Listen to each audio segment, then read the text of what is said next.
Hello, my future officers. Welcome to Sadhana Visa Academy's current affairs session. Let's begin the journey from awareness to achievement. देखेंगे आज के हमारे current affair के session में जो हमारा ज्ञान का महासंकल्प है उसमें क्या क्या इंपोर्टेंट है। सबसे पहले हम नोबेल प्राइज को डिस्कस करेंगे। सिर्फ हम आज फिजियोलॉजी का जो नोबेल प्राइज है उसे डिस्कस करेंगे। इसके बाद हम देखेंगे कोई ज्योग्राफी का पोर्शन जैसे कि हमारा वर्ल्ड मैप और हमारे इंडिया का मैप, साथ ही कुछ रिवर्स देखते हुए चलेंगे। इसके बाद हम देखेंगे हमारे द हिंदू की जितनी भी इंपॉर्टेंट न्यूज हैं उनका एनालाइज करेंगे और अच्छे से उन्हें समझेंगे। इसके बाद हमारी जो करंट अफेयर्स की जो प्रीवियस कुछ न्यूज होती हैं उनको हम क्या करेंगे, उनका देखेंगे, उन्हें अच्छे से समझते हुए उन्हें याद करेंगे। इसके बाद हम पॉलिटी का कुछ पोर्शन देखेंगे और पॉलिटी में आज हम अनुसूचियां देखेंगे। तो ये हमारा स्टेप वाइज हमारा पोर्शन होगा और हम इन्हें कंप्लीट करते हुए चलेंगे। इससे क्या होगा, इससे आपका सिर्फ एक करंट अफेयर ही कंप्लीट नहीं होगा, करंट अफेयर्स की जो न्यूज है वही कंप्लीट नहीं होगी, बल्कि उसके साथ साथ में आपको देखने को मिलेगा ज्योग्राफी का पोर्शन, इसी के साथ में आपको पॉलिटी का भी पोर्शन देखने को मिलेगा और जो हमारी सेकंड पार्ट होता है जिसमें हम स्टेट कवर करते हैं वो भी आपको देखने को मिलेगा। तो इसमें मैक्सिमम जो आपकी जीए के जीएस है उसे आप कंप्लीट होते हुए नजर होते हुए देखोगे। और साथ ही साथ क्या होगा कि जैसे आप कोई भी एग्जाम देने जाते हैं तो उसमें जितने भी क्वेश्चंस अगर हम रोज उनको रिपीट करते रहेंगे, जैसे हमारे नेशनल पार्क हुए, रिवर्स हुई, क्योंकि आप सब जानते हैं नेशनल पार्क से, वाइल्ड लाइफ सेंचुरी से एक ना एक क्वेश्चन आ ही जाता है। साथ ही साथ हमारी रिवर से पूछ लिया जाता है कौन सा स्टेट कहाँ पर लाई करता है, या फिर हमारा वर्ल्ड से हो वहाँ से हमारे क्वेश्चंस देखने को मिलते हैं। तो इन्हें हम इजीली करके आ पाएंगे, मीन्स उन्हें सोल्व करके आ पाएंगे। तो जब हम डेली डेली उन्हें रिवीजन करेंगे तो वो अपने आप से हमें याद हो जाएंगी। तो देखते हैं सबसे पहले हमारी जो फर्स्ट न्यूज़ है कि जो हमारा फिजियोलॉजी है, मेडिसिन का जो हमारा नोबेल प्राइज है वो किन किन को दिया गया। तो वो 3 लोगों को दिया गया था, जिसमें कि एक शिमोन थे जापान से जिन्हें ये मेडिसिन का नोबेल प्राइज दिया गया। फिर थे हमारी मैरी और एक थे फ्रेड। मैरी और फ्रेड यूएसए से बिलोंग करते हैं और इन तीनों को क्या दिया गया है, नोबेल प्राइज दिया गया है। किस किस को, मैरी, फ्रेड और शिमोन को। यहाँ आप देखेंगे ये हुए मैरी और फ्रेड जो कि यूएसए से बिलोंग करते हैं और ये हुए शिमोन जो कि जापान से रिलेटेड हैं। तो इन तीनों को क्या दिया गया, इन तीनों को दिया गया है हमारा मेडिसिन का नोबेल प्राइज। यहां आप देख सकते हैं थोड़ा सा कि यहाँ पे है हमारे नोबेल पुरस्कार जो कि 2025 फिजियोलॉजी या फिर मेडिसिन में जो दिया गया है वो किसको, मैरी को दिया गया है, साथ ही साथ फ्रेड को दिया गया है, मैरी, फ्रेड और किसको दिया गया है, शिमोन को दिया गया है। इसके बाद आप देखेंगे कि इन वैज्ञानिकों इन्हें क्यों दिया गया है। तो इन्होंने क्या किया है, प्रतिरक्षा कोशिकाओं जैसे कि टी सेल्स के कामकाज और उनके अत्यधिक सक्रिय होने से शरीर को होने वाले नुकसान पर महत्वपूर्ण शोध किए हैं। साथ ही जो हमारा इम्यून सिस्टम है, हमारा ऑटो इम्यून होता है, उसकी भी इन्होंने खोज की है। यह खोज कैंसर, ऑटो इम्यून बीमारियों और संक्रमण के इलाज में सहायक होंगी, इसके लिए इन्हें दिया गया है। इसके मैंने मुख्य अंग बताए थे कि मुख्य अंग कौन कौन से होंगे। तो मुख्य अंग कौन कौन से होंगे, तो सबसे पहले जो इनका प्राइमरी ऑर्गन होगा वो होगा अस्थि मज्जा और थाइमस ग्रंथि। अस्थि मज्जा और थाइमस ग्रंथि होंगी। बोन मैरो और जो हमारी थाइमस ग्लैंड होती है, इसमें ये क्या काम करती है, ये दोनों काम करते हैं प्रतिरक्षा कोशिकाओं का निर्माण करना। ये क्या करते हैं, ये जो हमारी इम्यून कोशिकाएं होती हैं उनका निर्माण करती हैं। सेकंड जो इसकी सेकेंडरी ऑर्गन्स होते हैं वो होते हैं लसिका ग्रंथि, प्लीहा और टॉन्सिल। ये क्या काम करते हैं, ये करते हैं रोग जनकों से लड़ाई करना। मैंने आपको ये डिटेल में समझाया हुआ है, जिसने नहीं देखा है वो मेरी प्रीवियस क्लास में जाकर देख सकते हैं। मैंने पूरा डिटेल 1 बाय 1 आपको बताया है किस तरह से ये जो प्रतिरक्षा कोशिकाओं का निर्माण करती हैं, किस तरह से ये लड़ाई करती हैं और किस तरह से संक्रमण से रक्षा करती हैं, तो वो आप देख सकते हैं। फिर थर्ड जो होती है वो सेल्स होती है, वो है ग्लूकोसाइड्स, जो कि जैसे कि टी सेल्स हुई, बी सेल्स हुई, या फिर माइक्रोफंगस हुई, या फिर न्यूट्रोफिल्स हुई। ये भी मैंने आपको डिटेल में बताया हुआ है कि टी सेल्स क्या है, संक्रमण की जो हमारे संक्रमण होते हैं उन्हें नष्ट करती है, बी सेल्स उनकी पहचान करती है। तो वो सब मैंने यहाँ पे बताया हुआ है, ये संक्रमण से रक्षा करती है। जो फोर्थ इसका ऑर्गन है वो है फ्लूइड, जो कि लसिका दर प्लाज्मा है और वो क्या कार्य करता है, वो करता है जो संक्रमण स्थल तक कोशिकाओं को पहुंचाने का इसका कार्य होता है। तो ये हुआ, इसीलिए इन्हें किस लिए दिया गया है, तो प्रतिरक्षा इम्यून जो सिस्टम होता है, ऑटो इम्यून सेल्स होती है, उनकी खोज के लिए इन्हें दिया गया है। किन किन को दिया गया है, तो मैरी को, फ्रेड को और जो हमारे शिमोन है उन्हें दिया गया है। तो ये 3 हुए, इन्हें मेडिसिन के इस फील्ड में नोबेल प्राइज से नवाजा गया है। अब चलते हैं हम अपने वर्ल्ड मैप पर। वर्ल्ड मैप में आप देखेंगे 7 कॉन्टिनेंट। 7 कॉन्टिनेंट में सबसे पहले हम देखेंगे नॉर्थ और साउथ अमेरिका। किधर पड़ते हैं ये नॉर्थ साउथ अमेरिका? तो जब आप वर्ल्ड मैप में देखोगे अपने राइट हैंड पर, राइट हैंड की साइड में आपको नजर आएगा, और राइट हैंड पर आपको जब इस तरफ मुंह करेंगे तो आपको लेफ्ट साइड में दिखाई देंगे कि ये नॉर्थ और ये साउथ। या फिर आप इस तरह से भी देख सकते हैं कि आप सबसे पहले भारत को अंकित करें, मीन्स भारत को देख लें कि भारत कहां पर आता है, तो वो एशिया में आता है। और एशिया के अगर आप देखेंगे वेस्ट में, तो सबसे वेस्ट में आपको, वेस्ट नॉर्थ में नॉर्थ अमेरिका और वेस्ट साउथ में साउथ अमेरिका देखने को मिलेगा।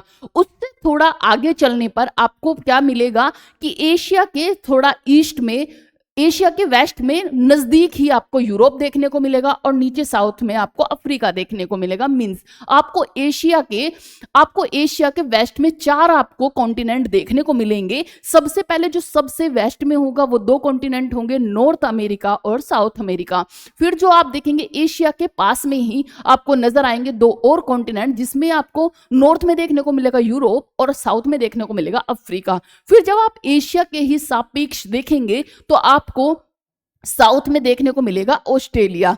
कौन सा देखने को मिलेगा? ऑस्ट्रेलिया, हमारा 6 कॉन्टिनेंट। इसके बाद अगर आप देखेंगे अटलांटिका, तो वर्ल्ड मैप में सबसे साउथ में आपको अटलांटिका देखने को मिलेगा, और ये हमारा हुआ 7 कॉन्टिनेंट। तो हमारे 7 कॉन्टिनेंट हुए कौन कौन से? साउथ अमेरिका, नॉर्थ अमेरिका, इधर आप देखेंगे अफ्रीका, अफ्रीका से ऊपर आपको यहाँ यूरोप देखने को मिलेगा, एशिया देखने को मिलेगा, और ये आपको ऑस्ट्रेलिया और ये अटलांटिका। इसी के साथ साथ आप यहाँ पर देख सकते हैं कि कौन कौन से सी पड़ते हैं, कौन कौन से ओशियन पड़ते हैं। तो आप अगर देखेंगे तो आपको साउथ में देखने को, साउथ अमेरिका के पास में ही साउथ पैसिफिक देखने को मिलेगा, यहाँ पर सेंट्रल अमेरिका देखने को मिलेगा, इधर कैरिबियन सी देखने को मिलेगा। और मैंने आपको कल की क्लास में कैरिबियन जो द्वीप राष्ट्र हैं वो भी पढ़ाए थे कि कौन कौन से कैरिबियन जो देश हैं या कैरिबियन द्वीप राष्ट्र हैं वो कौन कौन से हैं, तो वो मैंने आपको बताए थे। और सेंट्रल अमेरिका में भी बताए थे कि सेंट्रल अमेरिका में कौन कौन से देश आते हैं। साथ ही इधर आपको नॉर्थ अटलांटिका देखने को मिलेगा। ऊपर अगर आप देखेंगे यूरोप से बिल्कुल नॉर्थ में तो आर्कटिक ओशन देखने को मिलेगा। साउथ अमेरिका के ईस्ट में आपको साउथ अटलांटिक ओशन देखने को मिलेगा, और यहां पर आपको प्राइम मेरिडियन लाइन भी देखने को मिलेगी। इसी के साथ में आपको इंडिया के पास में इंडियन ओशन देखने को मिलेगा, जो कि अफ्रीका के और ऑस्ट्रेलिया के बीच में आपको इंडियन ओशन देखने को मिलेगा। इधर आपको ये लाइन इक्वेटर देखने को मिलेगी, यहाँ पर ये इक्वेटर है। नॉर्थ पैसिफिक ओशन इधर देखने को मिलेगा, और नीचे आपको देखने को मिलेगा यहाँ पे ओशेनिया देखने को मिलेगा, और साथ ही यहाँ पर सदर्न ओशन भी आपको देखने को मिलेगा। ये यहाँ पर ओशन आपको देखने को मिले, साथ ही आपको जो प्राइम मेरिडियन है वो देखने को मिली, और इक्वेटर भी देखने को मिली कि इक्वेटर किस देश से होती हुई गुजर रही है। तो ये आप देख रहे होंगे जो इक्वेटर है ये साउथ अमेरिका, अफ्रीका से होती हुई गुजर रही है। तो कौन सी? इक्वेटर। ये हुई हमारी वर्ल्ड मैप। वर्ल्ड मैप से नीचे चलते हैं, ये मैंने आपको बता ही दिया 7 कॉन्टिनेंट है। साउथ अमेरिका हुआ, नॉर्थ अमेरिका हुआ, अफ्रीका हुआ, यूरोप हुआ, एशिया हुआ, और ये हुआ ओसेनिया। और हमने इक्वेटर भी देखी जो हमारी साउथ अमेरिका और अफ्रीका से होते हुए निकल रही थी। इसी के साथ में आपको देखने को मिलेंगे कुछ हमारे नेशनल पार्क। अब आते हैं हम इंडिया पर। इंडिया के कुछ नेशनल पार्क हमने कर चुके हैं, तो आज फिर से देखेंगे, क्योंकि हमने कल नेशनल पार्क नहीं किए थे और बहुत सारा पोर्शन था वो हमने कवर किया। आज देखेंगे नेशनल पार्क। तो सबसे पहले मैंने आपको बताया था, हमने देखा था नॉर्थ से सबसे पहले हम लद्दाख में गए थे। लद्दाख में जो नेशनल पार्क है वो सिर्फ एक नेशनल पार्क है, वो है हेमिस नेशनल पार्क। इसके बाद हमारे जम्मू कश्मीर में, और जम्मू कश्मीर में हमने 4 नेशनल पार्क देखे। अब 4 नेशनल पार्क कौन से थे? तो एक तो सलीम अली नेशनल पार्क था, इसके बाद Dachigam national park, Kazinag national park और किश्तवाड़ नेशनल पार्क। ये 4 नेशनल पार्क हमने जम्मू कश्मीर में देखे थे। इसके बाद फिर हम नीचे आए तो हमने देखा हिमाचल प्रदेश। हिमाचल प्रदेश में हमने फिर से हमारे जो जम्मू कश्मीर थे उसमें 4 थे, हिमाचल प्रदेश में हमें 5 नेशनल पार्क देखने को मिले। 5 कौन कौन से थे? ग्रेट हिमालय, यहाँ आप देख सकते हैं कि कहाँ पर है हिमाचल प्रदेश के। हिमाचल प्रदेश में यहाँ आप देखेंगे 5 देखने को मिलेगा। ग्रेट हिमालय, खीरगंगा, इंदर किला, पिन वैली और ये सिम्बरबारा, पिन वैली, खीरगंगा, इंदर किला और ग्रेट हिमालय। ये हमने 5 नेशनल पार्क देखे थे। फिर इसके जस्ट नीचे अगर आप देखेंगे तो आपको उत्तराखंड नजर आएगा। उत्तराखंड में हमने 6 नेशनल पार्क देखे थे। कौन कौन से थे? तो कारबोट, गंगोत्री, गोविंदा, नंदा देवी, राजा जी और वैली ऑफ फ्लावर्स। ये हमारे नेशनल पार्क थे। कहाँ के? तो ये थे उत्तराखंड के। तो उत्तराखंड आपको यहाँ देखने को मिल रहा होगा। यहाँ पे आपने कॉर्बेट देखा, Gangotri, Govind, Nanda Devi, Rajaji valley of flowers आपको देखने को मिले। उत्तराखंड के जस्ट नीचे आपको यूपी देखने को मिलेगा, मींस उत्तर प्रदेश। और उत्तर प्रदेश में सिर्फ एक नेशनल पार्क है और वो है दुधवा नेशनल पार्क। तो कौन सा है? वो है दुधवा नेशनल पार्क। इसके बाद हमने देखा बिहार में, और बिहार में भी आपको एक नेशनल पार्क देखने को मिला और ये है Valmiki national park. Valmiki national park हुआ। अब हम थोड़ा अगर आएंगे इधर देखेंगे तो आपने देखा होगा हिमाचल प्रदेश हमने कवर कर लिया था। हिमाचल प्रदेश के पास में आपको पंजाब देखने को मिलेगा। मैं आपको बता चुकी हूँ पंजाब में कोई भी नेशनल पार्क नहीं है। पंजाब से नीचे आपको हरियाणा देखने को मिलेगा और हरियाणा में दो नेशनल पार्क है, एक है कालेसर और दूसरा है सुल्तानपुर। तो कौन कौन से हैं हरियाणा में? हरियाणा में यहाँ पे ये देखोगे आप कालेसर और सुल्तानपुर, ये दो नेशनल पार्क है। फिर नीचे अगर आप आएंगे राजस्थान, राजस्थान में आपको देखने को मिलेंगे 5 नेशनल पार्क, जिसमें कि आप देखेंगे कि डिजर्ट हुआ, कैलेडियो हुआ, मुकुंदरा, रणथंभौर और सरिस्का नेशनल पार्क देखने को मिले थे। फिर नीचे अगर आप इसी के नीचे देखेंगे गुजरात, गुजरात में आपको 4 नेशनल पार्क देखने को मिलेंगे। तो 4 में आपको देखने को मिलेगा ब्लैक बक, गिर, मैरिन और वंसदा नेशनल पार्क। तो ये 4 नेशनल पार्क आपको किसके देखने को मिले? हमारे गुजरात के नेशनल पार्क हुए। अब हम थोड़ा चलते हैं मध्य प्रदेश पर, अब बीच में आ जाएंगे क्योंकि यहां तक हम कवर कर चुके हैं। अब आया यहां पर एमपी। एमपी में आपको काफी नेशनल पार्क देखने को मिलेंगे। तो एमपी के नेशनल पार्क अगर आप देखेंगे तो यहां आपको 11 नेशनल पार्क देखने को मिलेंगे। कौन कौन से हैं? जैसे कि बांधवगढ़, दिनसूर, फोसिल, पेंच, कान्हा, कूनो, माधव, पन्ना, संजय, सतपुड़ा, वन विहार, ये यहाँ के नेशनल पार्क हैं। यहाँ तक हमने रिवीजन कर लिया था, यहाँ तक हम पढ़ चुके थे। अब हम देखेंगे वेस्ट में चलते हैं, जो हमारे ईस्ट में चलते हैं। जो ईस्ट के हमारे स्टेट हैं उन सभी को हम देखेंगे और उनके नेशनल पार्क देखेंगे। हमने एक बार उन्हें भी देख लिया था लेकिन फिर से हम याद करेंगे क्योंकि ईस्ट में या तो एक नेशनल पार्क है या 2 नेशनल पार्क हैं। इससे ज्यादा 1-2 का ही होगा, नहीं तो सब में सिर्फ या तो एक नेशनल पार्क आपको देखने को मिलेगा या फिर 2। आइए देखते हैं बिहार से अगर आप जैसे ही इधर कूदेंगे तो आपको मिलेगा वेस्ट बंगाल। वेस्ट बंगाल में जब आप जाएंगे तो वेस्ट बंगाल हुआ ये हमारा हुआ वेस्ट बंगाल। और वेस्ट बंगाल में आपको देखने को मिलेंगे 6 नेशनल पार्क। 6 नेशनल पार्क में कौन कौन सा है? सबसे पहले बक्सा हुआ, गुरमारा हुआ, जलदरपारा, नरोरा, सिंगलीला और सुंदरबन नेशनल पार्क। ये हमारे 6 नेशनल पार्क है। इसे एक बार और देखेंगे और जैसे मैं बोल रही हूँ इसी तरह से आप भी तेज तेज अपने आप से बात करेंगे और अपने आप बोलेंगे, उससे आपको ये याद होगा। कम से कम 4 या 5 बार आप इसे इसी तरह से बोले जैसे कि मैं आपको एक लाइन में पढ़ा रही हूँ, तो आपको ये लर्न हो जाएंगे। कौन कौन सा है? बक्सा, गुरमारा, जलदरपारा, नरोरा, सिंगलीला और सुंदरबन। बक्सा, गुरमारा, जलदरपारा, नरोरा, सिंगलीला, सुंदरबन नेशनल पार्क, ये हमारे हैं वेस्ट बंगाल के नेशनल पार्क। इसके बाद चलते हैं हम सिक्किम पर। सिक्किम में आपको एक नेशनल पार्क देखने को मिलेगा। एक नेशनल पार्क कौन सा है? वो है कंचनजंगा। कौन कौन सा है? तो ये हुआ, आप यहां देख रहे होंगे, ये है हमारा छोटा सा प्यारा सा स्टेट सिक्किम और यहां आपको देखने को मिलेगा कि ये है हमारी कंचनजंगा, एक नेशनल पार्क है। इसके बाद हम आते हैं असम पर। आपको असम में थोड़ा देखने को मिलेगा, असम और वेस्ट बंगाल में, बाकी में सब में 1 या 2 नेशनल पार्क है। असम में कौन कौन से हैं? तो असम में आप देखोगे कि असम में है डिब्रूगढ़, सिकोवा, काजीरंगा, मानस, नामेरी, ओरंग, रायमोना, दिहंग नेशनल पार्क। कौन कौन से हैं? डिब्रू, सिकोवा, काजीरंगा, मानस, नामेरी, ओरंग, रायमोना, दिहंग, पटकई, ये हमारे नेशनल पार्क है। 7 नेशनल पार्क हुए। एक बार फिर से आप देख सकते हैं कि हमारे असम के नेशनल पार्क कौन कौन से? डिब्रू, सिकोवा, काजीरंगा, मानस, नामेरी, ओरंग, रायमोना और हमारा है सबसे लास्ट में दिहंग नेशनल पार्क। ये हमारे 7 नेशनल पार्क हुए। अब चलते हैं हम अरुणाचल प्रदेश पर। अरुणाचल प्रदेश में कौन कौन से? तो हमारे 2 नेशनल पार्क आपको अरुणाचल प्रदेश में देखने को मिलेगा, मोलिंग और नामदफा नेशनल पार्क। मोलिंग और नामदफा नेशनल पार्क हमारा अरुणाचल प्रदेश में है। अरुणाचल प्रदेश से नीचे आप नागालैंड में आएंगे और वहां पे आपको एक नेशनल पार्क देखने को मिलेगा, वो है इटंकी नेशनल पार्क। तो यहाँ पे आप देखेंगे, यहाँ पे आपको ये देखने को मिल रहा होगा नागालैंड, और नागालैंड में सिर्फ एक नेशनल पार्क है, वो है इटंकी नेशनल पार्क। इसके बाद नागालैंड से जैसे ही आप नीचे आएंगे तो आपको देखने को मिलेगा ये मणिपुर, और मणिपुर में अगर आप देखेंगे तो आपको 2 नेशनल पार्क देखने को मिलेगा, वो है कायबुल लामजाओ और सिरोई। लामजाओ और सिरोई नेशनल पार्क है हमारे कहाँ के? मणिपुर से जैसे ही आप नीचे आएंगे तो मणिपुर से नीचे आपको मिजोरम दिखेगा और मिजोरम में फिर से आपको दो नेशनल पार्क देखने को मिलेंगे। यहाँ पे आप देख रहे होंगे दो नेशनल पार्क, जो कौन से हैं, मुरलेन और फंगुई। कौन सा है, मुरलेन फंगुपुई, ये नेशनल पार्क है। मुरलेन और फंगुपुई नेशनल पार्क, इसे ब्लू माउंटेन भी कहते हैं, और ये दो नेशनल पार्क है मिजोरम के। इससे बाद में आपको त्रिपुरा देखने को मिलेगा। त्रिपुरा में भी आपको दो ही देखने को मिलेंगे, क्लाउडेड और बिसोन। कौन कौन से हैं, क्लाउडेड और बिसोन नेशनल पार्क, ये हुए हमारे त्रिपुरा के। त्रिपुरा से आगे आप मेघालय पर आएंगे और मेघालय में भी आपको दो ही नेशनल पार्क देखने को मिलेंगे।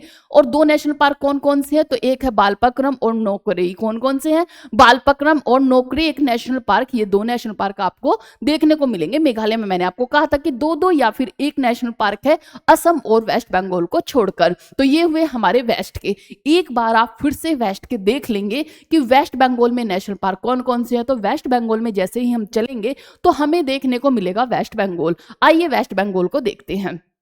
यहां से वेस्ट बंगाल आपको देखने को मिलेगा बक्सा, गुरमारा, जल्दरपारा, नरोरा, सिंगलोई और सुंदरबन नेशनल पार्क, ये हमारे वेस्ट बंगाल के हैं। फिर असम पर चलते हैं। असम में आपको देखने को मिलेगा डिब्रूगढ़, सिकोवा, काजीरंगा, मानस, नामेरी, ओरंग, रायमोना और दिहिंग नेशनल पार्क, ये है हमारे असम के। इसके बाद हम सिक्किम पर देखेंगे। सिक्किम में आपको एक नेशनल पार्क देखने को मिलेगा, वो है कंचनजंगा नेशनल पार्क।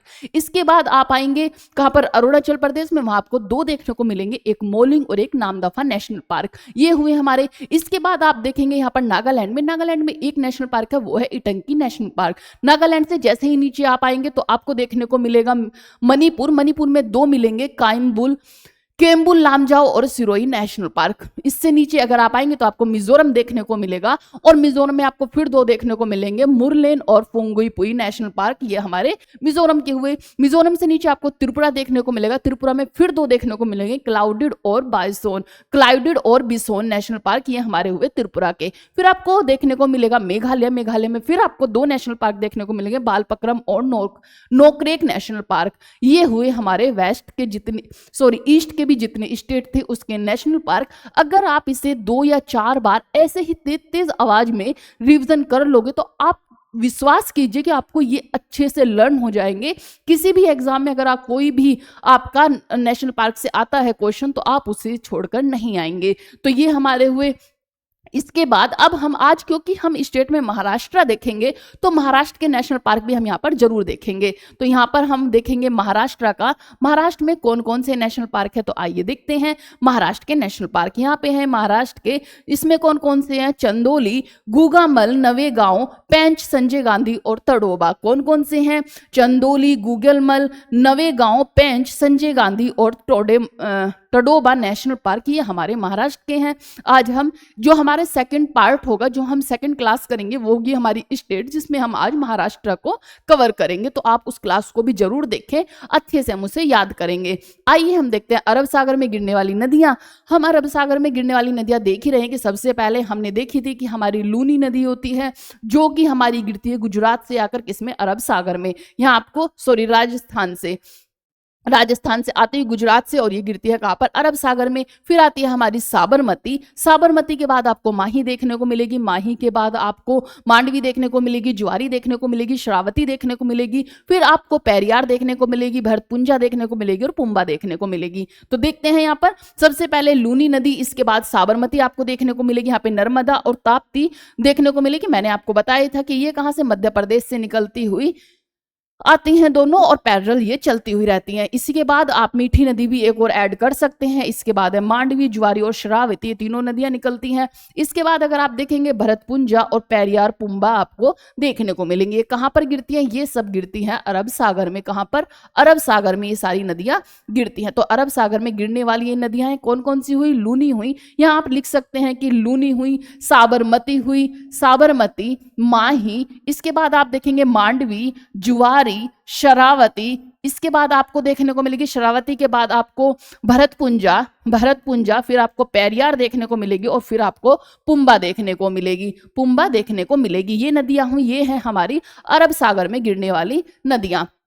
मीठी नदी भी है, मीठी नदी को आप ताप्ती के बाद ऐड कर सकते हो। बाकी इंपॉर्टेंट जो नदियां हैं वो मैंने आपको लिख दी हैं। आइए नेक्स्ट देखते हैं। यहाँ पे भी आपको मैंने वही मेंशन किया हुआ है, भारत किस किस से अपनी बाउंड्री शेयर करता है, तो यहाँ पे आप देख सकते हैं ये है पाकिस्तान जिससे अपनी बाउंड्री शेयर करता है। इसके साथ यहाँ पर आप अफगानिस्तान को पाएंगे, अफगानिस्तान से भी अपनी बाउंड्री शेयर करता है। इधर आपको चाइना देखने को मिलेगा जो कि तिब्बत भी है, यहाँ पर आप बाउंड्री शेयर करते हुए नजर पाएंगे। इधर नेपाल से अपनी बाउंड्री शेयर करता है, इधर भूटान से, इधर बांग्लादेश से, और ये हुई हमारी जो जिन जिन कंट्रीज से ये अपनी बाउंड्री शेयर करता है। तो ये हमारा हुआ एक मैंग्रोव वन, देख सकते हो आप। मैंग्रोव वन मीन्स यहाँ पर आप देखेंगे कि यहाँ पर ये किस कहाँ मैंग्रोव वन पाए जाते हैं। तो जहां पर भी कोई भी नदी डेल्टा बनाती है वहां पे आप मैंग्रोव वन देखने को मिलेंगे, और मैक्सिमम ये बंगाल की खाड़ी पर आपको देखने को मिलेंगे। जो डेल्टा बनाते हैं आप देख सकते हैं कि गंगा डेल्टा बनाती है अपनी यहाँ पर, इधर गोदावरी डेल्टा बनाती है, उधर कृष्णा अपना डेल्टा बनाती है। इसके बारे में थोड़ा आप जान सकते हैं कि मुख्य रूप से तटों के किनारे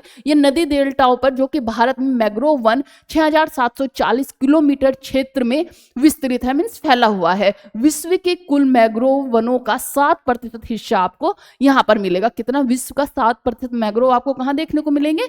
तो वो देखने को मिलेंगे भारत में।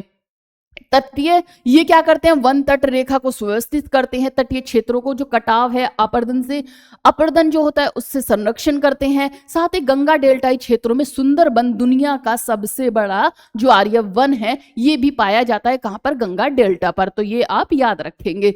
चलते हैं, आप इन्हें जानते हैं, ये है सानी तकाची, जो कि तकाची है ये जापान की पहली महिला प्रधानमंत्री बनी है। तो इनके बारे में थोड़ा जानेंगे। इन्हें देखा जा रहा है ये काफी सख्त मिजाज की देखी जा रही है। साथ ही ये भी चाहती थी कि इनका आर्टिकल 9 है, जापान में जो आर्टिकल 9 है उसमें क्या दिया हुआ है कि जापान किसी भी देश से लड़ाई नहीं करेगा। जब आप जानते हो कि हिरोशिमा पर और इसकी नागासाकी पर परमाणु बम गिरे गए थे तो इन्होंने आत्मसमर्पण कर दिया था, और इन्होंने प्रॉमिस किया था कि हम कोई भी अब युद्ध नहीं लड़ेंगे, क्योंकि एक टाइम पर ये काफी जो शक्तिशाली देखा जाता था। लेकिन उस टाइम पर जब अमेरिका ने इस पर परमाणु बम गिरे इसके 2 हिस्सों पर, तो इन्होंने आत्मसमर्पण कर दिया, और तब इन्होंने डिसाइड किया कि ये सिर्फ अपनी टेक्निकल जो चीजें हैं उनमें आगे बढ़ेंगे, लेकिन ये ना तो परमाणु बनाएंगे और ना ही किसी उससे युद्ध करेंगे, ना ही हथियार बनाएंगे। और इनकी जो सुरक्षा है वो कौन करेगा? वो करेगा अमेरिका की जो सेना होगी, वो इनकी सुरक्षा करेगी।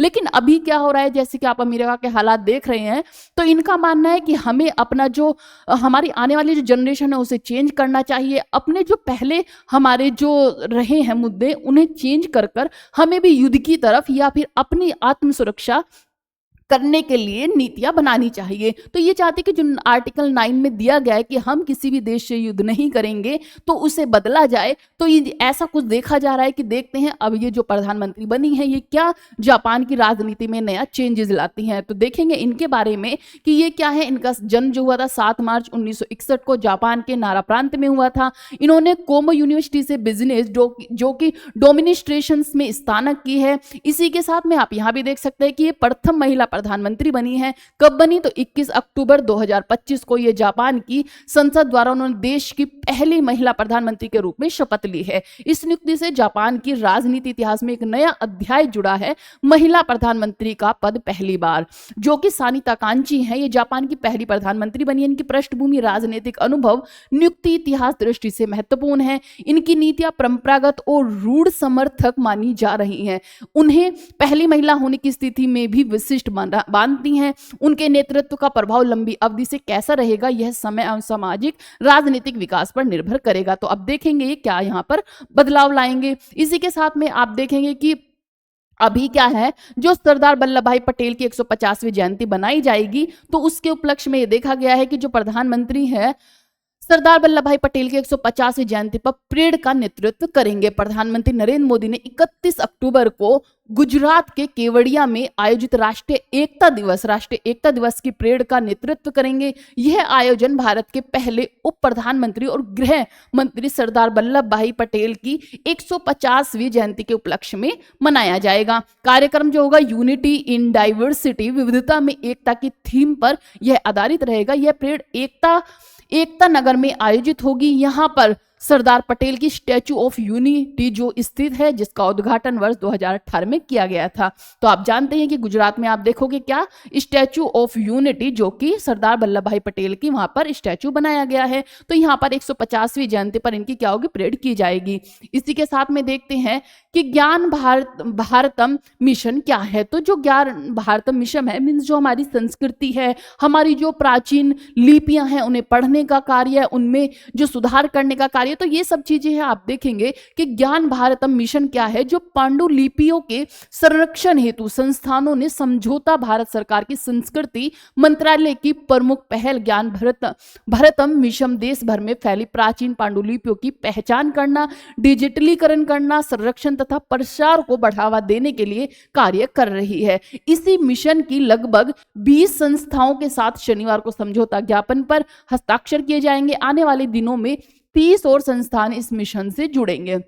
मिशन का उद्देश्य क्या है, तो आप देखेंगे कि भारत की प्राचीन जो पांडुलिपियों का संरक्षण करना है, इनकी देखभाल देखरेख और डिजिटलीकरण करना है। राष्ट्रीय डिजिटल जो रिपोजिटरी नामक डिजिटल प्लेटफॉर्म के माध्यम से विश्व स्तर पर भारत की पांडुलिपि विरासत का प्रसार करना है। तो जो हमारी प्राचीन हमारी पांडुलिपियां क्या होती है, जो हमारी पहली जो हमारे पढ़े, जैसे कि हमारे गीता होती है, महाभारत होती है, जो ये पहले जिस उसमें लिखी हुई थी, मीन्स इन्हें ट्रांसलेट कर बनाया गया, कि इन्हें हिंदी में ट्रांसलेट किया गया, इन्हें फिर ऐसा कि जिससे कि हम पढ़ सके। लेकिन ये जो पहली जिस सिचुएशन में थी, उनका संरक्षण करना, उन्हें इसी तरह से रखना, तो ये सब हमारी पांडुलिपि होती है। प्राचीन जो हमारी संस्कृति, जैसे कि हमने हड़प्पा की चीजें देखी कि वहां से हमें कुछ लिपियां मिली, लेकिन कुछ हम पढ़ नहीं पाए, कुछ पढ़ पाए, तो इस तरह की हमारी पांडुलिपियां होती हैं। तो ये सब बातें रही। इसी के साथ में चलते हैं कि रक्षा मंत्री ने एक सेना कमांडरों से मुलाकात की है। क्या किया है, तो इसमें थोड़ा देखेंगे कि रक्षा मंत्री राजनाथ सिंह जी ने सेना के कमांडो से मुलाकात की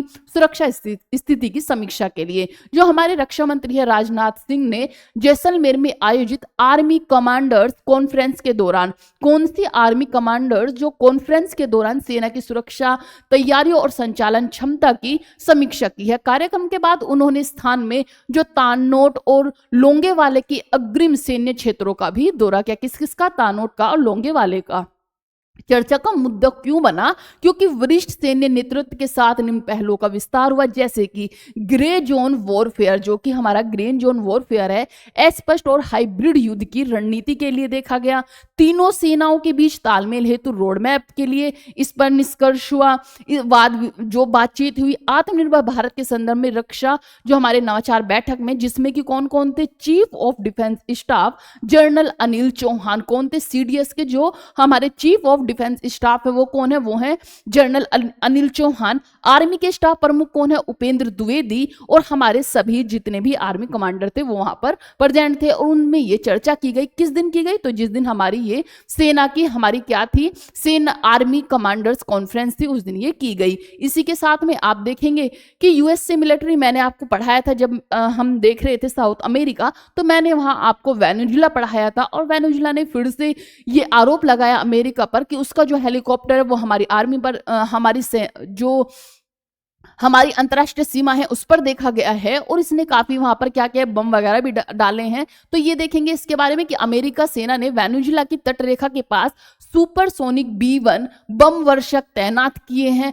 अमेरिकी सेना ने गुरुवार को 2 सुपरसोनिक और भारी B1 बम वर्षक विमान वेनेजुला की तटीय क्षेत्र के करीब उड़ान भरी। यह कार्रवाई लगभग 1 सप्ताह बाद दोहराई गई। मैंने आपको पहले भी बताया था कि ऐसे आरोप उसने पहले भी लगाए हैं। क्यों ये सब अमेरिका कर रहा है, तो इसका रीजन है कि भाई वहां पर वो क्या करते हैं, ड्रग्स की जो तस्करी करते हैं और भारी मात्रा में वो की जा रही है, इसीलिए उसकी सुरक्षा की जाए और ये जो तस्करी है ये ना हो, इसलिए हम ये सब कर रहे हैं। इस अभ्यास किया गया था। इस प्रशिक्षण अभ्यास का उद्देश्य हथियारबंद हमले की स्थिति का अनुकरण करना था। अमेरिकी सेना गतिविधि में वृद्धि क्या हुई है कि संयुक्त राज्य अमेरिका ने हाल ही में के हफ्तों में कैरेबियन सागर और वेनेजुला के तटीय क्षेत्रों में अपनी सैन्य तैनाती में उल्लेखनीय वृद्धि की है। ये सब हुआ। वहां के जो वेनेजुला के राष्ट्रपति हैं कौन है, वो है निकोलस मादुरो, को सत्ता से हटाने की कोशिश भी कर रहे हैं। ये यही काम तो कर रहे हैं कि हर जगह क्या करें, जहां पर इनकी कोई नहीं सुन रहा है वहां से उसे सत्ता से हटा दिया जाए, ऐसी इनकी नीति रहती है। इसके बाद चलेंगे न्यूयॉर्क न्यूयॉर्क की राजनीति में बदलाव का संकेत देखेंगे कि जो मेमडिन्स है क्या हुआ है। इजराइल, मैंने आपको बताया था कि फिलिस्तीन एक देश है जिसे कि सभी जो देश है वो उसे आधिकारिक नहीं मानते हैं, मान्यता नहीं देते हैं। जैसे अमेरिका है वो कहता है फिलिस्तीन एग्जिट ही नहीं करता, कहीं पर भी जो हम फिलिस्तीन है वो है ही नहीं, सिर्फ इजराइल है। तो इसी तरह से कुछ देश हैं जो मानते हैं और कुछ देश हैं नहीं मानते, जैसे कि भारत मानता है, लेकिन उसके बाद अभी ब्रिटेन ने भी, फ्रांस ने भी उसे आधिकारिक मान लिया है। तो यहाँ पर एक व्यक्ति का नाम आया है जो कि न्यूयॉर्क की राजनीति में बदलाव का संकेत है, जो है ममदानी का उदय। ममदानी कौन है? तो जोहरान ममदानी के बढ़ते राजनीतिक समर्थन में न्यूयॉर्क की पारंपरिक जो कि प्रो इजराइल, जो कि इजराइल समर्थक राजनीतिक स्थिति को चुनौती दी है और डेमोक्रेटिक पार्टी के भीतर मौजूद विचारों का विभाजन को उजागर किया है। इनकी पृष्ठभूमि क्या है? तो ये क्या है, जोहरान ममदानी जो कि 34 वर्षीय लोकतांत्रिक समाजवादी नेता हैं, फिलिस्तीनी अधिकारों के समर्थक है, मींस फिलिस्तीन को समर्थन देते हैं। इजराइल द्वारा गाजा पर किए गए जा रहे जनसंहार की कड़ी आलोचना भी करते हैं। जो इजराइल द्वारा गाजा पर जनसंहार किया जा रहा है उसकी भी ये कड़ी आलोचना करते हैं। बेंजामिन नेतन्याहू जो कि इजराइल के प्रधानमंत्री की सरकार का बहिष्कार करते हैं। साथ ही पूर्व गवर्नर जो कि एंड्रयू कुमो ने न्यूयॉर्क की राजनीति में एक परंपरा जताई है। तो इन सब की यहाँ पर देखा जा रहा है। अब चलते हैं नेक्स्ट न्यूज पर। यहाँ आप क्वेश्चन देखेंगे कि हमारा है कि जो 2025 में WDMME की वायुसेना रैंकिंग में भारत की वायुसेना किस स्थान पर रही? तो ये हमारा छठा स्थान रहा। कौन सा? हमारी जो सेना है वो छठे स्थान पे रही। आप देखेंगे कि WDMM की फुल फॉर्म क्या है? तो world directory of modern military aircraft है। World directory of modern military aircraft है। आप यहाँ देखेंगे ये है हमारे एयरक्राफ्ट। यह एक ऑनलाइन स्रोत है जो विश्व भर की वायु सेनाओं का तुलनात्मक मूल्यांकन करता है। WDMMA विभिन्न वायु बलों को उनकी विमान संख्या, तकनीकी स्तर, परिचालन क्षमता आदि के आधार पर ट्रू वैल्यू रेटिंग नामक से द्वारा मापा जाता है। मीन्स क्या होता है कि ये इन्हें मापता है कि किस तरह से कौन सी सेना कहां पर किस लाइन में आती है, किस पोजीशन में आती है। तो भारत का उसमें छठा स्थान रहा है। पाकिस्तान आप देखोगे तो 18वें स्थान पे रहा है। फर्स्ट पर आप देखोगे तो यूएसए देखने को मिलेगा। तो ये सब चीजें रही हैं, इसी के साथ में आप ये सब देखेंगे। चलते हैं नेक्स्ट न्यूज पर। और हमारे यहाँ पर आप अगर देखेंगे तो हमारे पास कौन कौन से हुए, तो आपने देखा होगा जो मिग, हमारा MiG-21 है। MiG-21 को अभी क्या कर दिया, रिटायर कर दिया गया है। इसकी जगह हमने तेजस को लेकर आए हैं। किसको? तेजस को लेकर आए हैं। राफेल देखे गए हैं हमारे। इसी के साथ में सुकोई देखने को मिलेगा। ये हमारे कुछ एयरक्राफ्ट है जिसकी वजह से भारत आत्मनिर्भर और काफी शक्तिशाली अपने आप हम एक पोजीशन रखता है।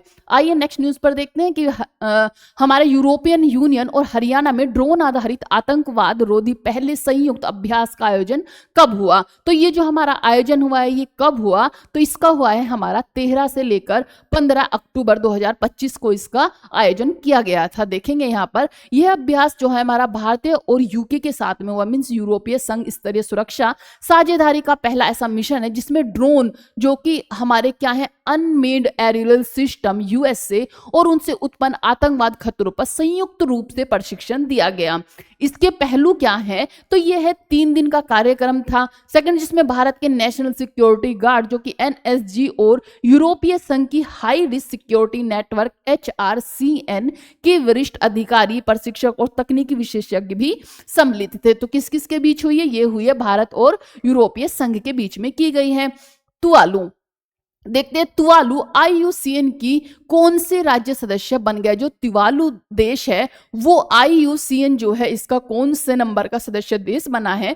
तो वो बना है 90वें नंबर का, मीन्स 90 नंबर पर ये है। आप यहाँ देखेंगे कि जो तुवालू है जो जलवायु परिवर्तन और समुद्र तल वृद्धि के चलते विशेष रूप से संवेदनशील है। संवेदनशील कैसे? जो तुवालू है वो आप देखोगे कि वो काफी नीचे पर है और वहां पर पानी आने की आशंका, मीन्स उसके डूबने की आशंका है। है, इसीलिए वो क्या कर रहा है कि वो वहां से अपने जो देश के व्यक्ति हैं, जो लोग हैं, उन्हें ऑस्ट्रेलिया भेज रहा है कि जिससे कि क्योंकि वहां पर खतरा मंडरा रहा है, इसीलिए इसे एक संवेदनशील में मेंबर्स बनाया गया है। आप यहाँ देख ही रहे होंगे कि यहाँ पर जलवायु परिवर्तन एवं समुद्र तल वृद्धि के चलते एक संवेदनशील क्षेत्र देखा जा रहा है। ये बहुत ही कमिंस तवालु जो है, इसकी अगर आप पृष्ठभूमि देखेंगे या इसका स्थल क्षेत्र देखेंगे तो इसका स्थल क्षेत्र है 26 किलोमीटर। कुल ये 26 किलोमीटर में फैला हुआ है और इसमें आप देखेंगे कि यहाँ पर 9 द्वीप देखने को मिलते हैं, आपको 9 लैंड देखने को मिलते हैं और यहाँ पर सिर्फ ये 26 किलोमीटर में फैला हुआ है। इसीलिए यहाँ पर क्या किया जा रहा है कि ये बहुत नीचाई पर है और इसके डूबने की कंडीशंस हो रही हैं, देखा जा रहा है कि डूब भी सकता है। इसलिए वहाँ के जो व्यक्ति वो कहाँ पर जा रहे हैं, ऑस्ट्रेलिया में भेजा उन्हें जा रहा है, जिससे कि वो ऑस्ट्रेलिया में मतलब अपने आप को सेफ रख सके। ये आप देख रहे होंगे, ये है तिवालु द्वीप, जो कि कितने आपको मैंने बताया 26 किलोमीटर में फैला हुआ है, सिर्फ 26 किलोमीटर में स्थित है। यहाँ आपको देखने को मिलेगा government of Tuvalu has official become the 19th state member of the international union for conservation of nature with its ministry of environment serving as the liaison with the IUCN secretariat. यहाँ पे आप देखोगे कि तिवालु को क्या risk है, तो वो एक स्मॉल आइलैंड है। आप यहाँ देख सकते हैं कि एक स्मॉल आइलैंड नेशन है जिसमें सिर्फ 9 एटोल्स कन्वर्निंग और 26 किलोमीटर में वो फैला हुआ है। मीन्स उसमें सिर्फ 9 क्या है, द्वीप स्थित है और वहां पर आप उसे 26 किलोमीटर में देखोगे। जो तुवालु फेस कर रहा है सब जो सीवर्स थिएटर्स है फ्रॉम क्लाइमेट चेंज की वजह से, जो वहाँ का सी लेवल राइज हो रहा है, मीन सी लेवल वहाँ का बढ़ रहा है, कोस्टल इरोजन हो रहा है एंड इन्वेसिव जो स्पेसीज है, ये सब चीजें क्या हो रही है वहाँ पर खतरे की निशान पर देखी जा रही है। It's west exclusive economic zone, इसीलिए वहां से ये क्या कर रहे हैं, शिफ्ट हो रहे हैं। और कहाँ पर जा रहे हैं, तो इन्हें शिफ्ट किया जा रहा है ऑस्ट्रेलिया में भेजे जा रहे हैं। आप ये याद रखें कि सबसे पहले तो आपसे पूछा जा सकता है कि तिवालु जो है वो एक स्मॉल आइलैंड है, उसमें कितने आप द्वीप देखेंगे, कितने द्वीप होते हैं, वो कितने किलोमीटर में फैला हुआ है। तो ये सब क्वेश्चन पूछे जा सकते हैं। कहाँ पर शिफ्ट किए जा रहे हैं, कौन सा मेंबर बना है, काफी इंपॉर्टेंट है कि कौन सा मेंबर देश बना है। ये हुआ। नेक्स्ट न्यूज है हमारी कि भारत की महिला क्रिकेटर शांता रंगास्वामी ने किस उपलब्धि के साथ यह इतिहास रचा है कि वे किसी प्रमुख क्रिकेट एसोसिएशन की अध्यक्ष बनेंगी। किसकी? प्रमुख क्रिकेट एसोसिएशन की अध्यक्ष रचना में शामिल होने वाली पहली महिला बनेंगी। तो वे किसकी पहली महिला बनेंगी? तो वो बनेंगी, उन्होंने प्रमुख क्रिकेट एसोसिएशन की अध्यक्षता उच्च पदाधिकारी बनाने वाली पहली महिला क्रिकेटर बनी है। वो कौन सी क्रिकेटर बनी है? यहाँ पे आप देख सकते हैं कि उन्होंने प्रमुख क्रिकेट एसोसिएशन के अध्यक्ष बनने की पहली महिला बनेंगी। तो ये कौन बनेंगी? ये बनेंगी शांता हमारी रंगास्वामी। आप देख रहे होंगे। नेक्स्ट न्यूज है हमारी, भारत ने किस एंटीबायोटिक को पूरी तरह से स्वदेशी विकसित किया है जो ड्रग रजिस्टर्ड न्यूमोनिया के इलाज के लिए देखी गई है। तो कौन सी न्यूमोनिया के लिए? तो आप देखेंगे नेफिथ्रोमाइसिन। कौन सी है? नेफिथ्रोमाइसिन। ये किसके लिए? न्यूमोनिया के लिए देखी गई है और ये एक एंटीबायोटिक ड्रग्स है और जो कि स्वदेशी है, भारत में बनाया गया है। तो ये कौन सी है? ये है नेफ्रिथोमाइसिन। इसके बारे में थोड़ा आप देख सकते हैं कि इसकी क्या खासियतें हैं, किस तरह से विकसित की गई है। तो हम किस तरह से, तो यहाँ पे आप देखेंगे कि ये जो हमारी बार्क है, बार्क क्या है? बायोटेक्नोलॉजी इंडस्ट्री रिसर्च एसोसिएट्स जो काउंसिल है, इसे 14 साल से अधिक के शोध और करीब मीन्स 500 करोड़ निवेश करके इसे बनाया गया है। कौन सी है? नेफ्थ्रोमाइसिन को विकसित किया गया है।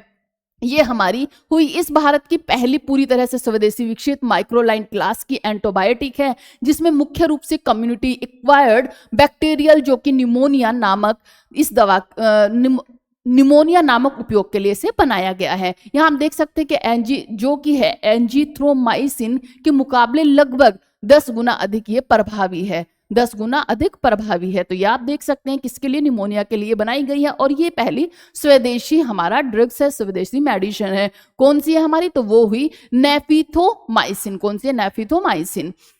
नेक्स्ट न्यूज है हमारी, भारत की जूनियर पुलिस सॉरी, भारत के जूनियर पुरुष हॉकी टीम ने सुल्तान ऑफ जोहर कप 2025 के फाइनल में किस टीम से हारकर रजत पदक जीता है? तो वो आप देखेंगे ऑस्ट्रेलिया से। किससे? ऑस्ट्रेलिया से जीतकर इन्होंने रजत पदक जीता है। इसमें ऑस्ट्रेलिया ने गोल्ड मेडल जीता है और भारत ने क्या, सिल्वर पदक जीता है। क्यों ये हुई, कहां पर हुई? तो आप ये देख सकते हैं कि ऑस्ट्रेलिया, ये मलेशिया में कंडक्ट की जाती है। कहां पर? मलेशिया में इसे कंडक्ट कराया जाता है। भारत के जूनियर पुरुष हॉकी टीम ने फाइनल ऑस्ट्रेलिया से 1-2 से शिकस्त पाई और रजत पदक जीता। सुल्तान ऑफ जोहर कप क्या है? ये एक अंतरराष्ट्रीय अंडर 21 पुरुष हॉकी प्रतियोगिता है जिसमें विभिन्न देशों के जूनियर टीमें भाग लेती हैं। साथ ही इस टूर्नामेंट का जो नाम है वो है सुल्तान इब्राहिम, जो उस समय जोहर महादुक की राज्य सूची में थे, उनके सम्मान के लिए इसे दी जाती है। आयोजन की प्रेरणा को द्वारा हॉकी को बढ़ावा देना और जोहर राज्य में हॉकी इंफ्रास्ट्रक्चर को सक्रिय करने की थी।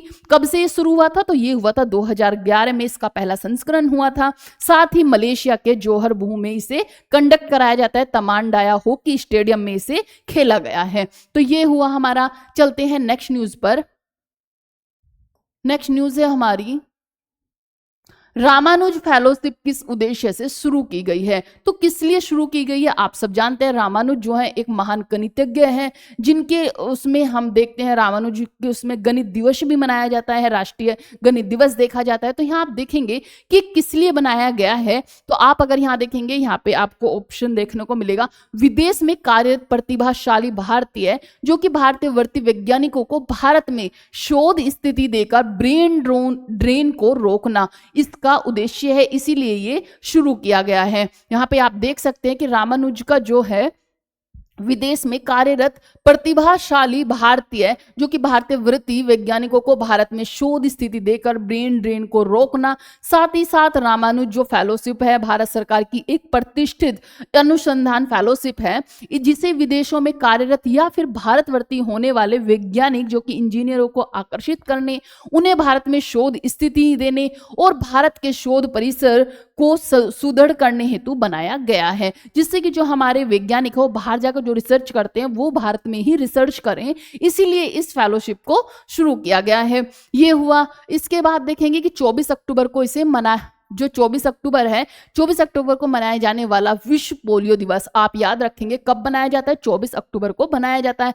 का उद्देश्य मुख्य रूप से क्या है? तो इसका मुख्य रूप से उद्देश्य होता है कि सभी बच्चों को पोलियो टीका देना और पोलियो के उन्मूलन के प्रति वैश्विक प्रतिबद्धता दिखाना। मीन्स भारत में पोलियो अब नहीं है, खत्म हो चुका है, लेकिन इसके बावजूद भी क्योंकि आसपास के जो देश हैं उनमें अभी भी पोलियो है, इसीलिए अभी भी ये पिलाई जाती है। 5 वर्ष तक के बच्चे को पिलाई जाती है।